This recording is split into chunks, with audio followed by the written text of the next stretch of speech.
for a person that lived in Iran. I look at the critics and they're giving, hey, let me tell you, it's not fair what he's doing with this. And you see ICC, which the average person, when they see ICC, 124 countries, that if you step foot in their country, they're supposed to arrest you, okay? And they're calling you a wartime criminal, the offenses you've done, the amount of, again, like I said earlier, they're calling it a genocide. How do you answer to the critics that they don't follow politics, they don't follow the stories closely?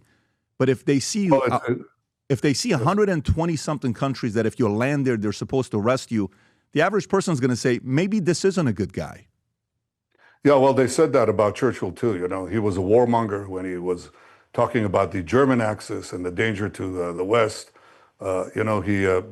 He said he warned of the slumber of democracies. And I guess if I learned one thing from our history, the history of the Jewish people, is that you can't sleep. When somebody says they're out to annihilate you, you better take it seriously and act to prevent it. And that's the central lesson that we learned in the rebirth of the Jewish state and the Jewish people in Israel. We don't wait to be annihilated. We take forceful action against our would-be annihilators. And I think that, people see it after you do it.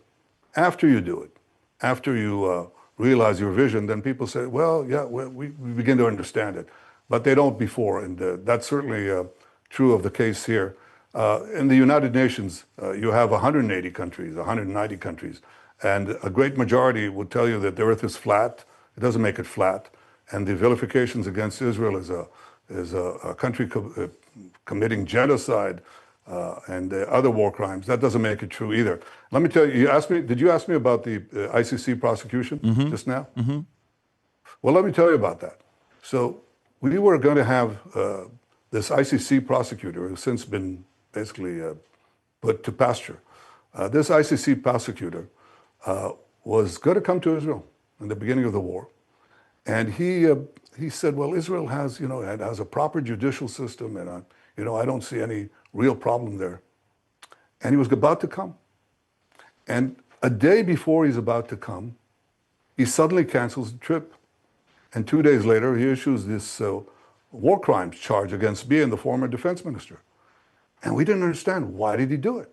It took us months to discover that a few days before that, he was confronted by one of his staff members, a senior staff members, who brought the charges of rape and sexual misconduct that this prosecutor carried out against one of his staff members, a woman, a Malaysian woman, by the way, who was fiercely anti-Israel.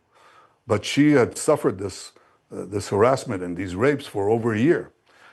And Khan believed that this was his ruin. His brother, who's a British parliamentarian, was in jail for sexual misconduct too.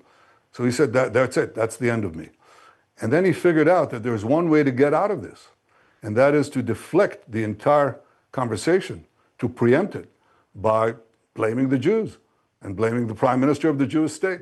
And that's essentially what he did. Since then, you should know that there have been 4 or 5 other women who charged him with sexual misconduct. So what you have here is the ICC, which is a corrupt organization, totally politicized, unelected, that wants to, basically preempt the sovereignty of nations. And that's why the United States is not a member. They won't tell the United States that its soldiers are committing war crimes because some woke people in The Hague are telling you that. This ICC, this corrupt ICC prosecutor, thought that he would escape justice by basically by condemning us.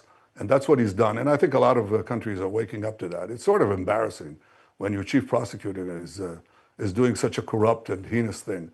But that's the ICC. I mean, President Trump has put sanctions on him. He's put sanctions on the judges who did this. I think he's just facing it. That's what I like about him. He just cuts to the chase. This is a corrupt organization, a corrupt prosecutor, corrupt judges. And it reminds me of that movie. You remember Network? Mm-hmm. I think. Yes.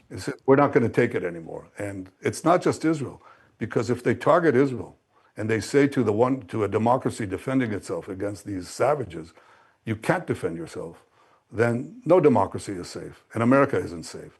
So I think that's come out. There is extraordinary vilification, extraordinary lies leveled at Israel, and they're meant to prevent us from exercising our right, our legitimate right of self-defense, they won't succeed. So if you like this clip and you want to watch the entire interview, click here to watch it. And if you may have any questions for me, you want to ask me directly, download the app, Connect, ask me the question there. I will respond back to 100% of people that ask me the question. Take care, everybody. Bye-bye, bye-bye.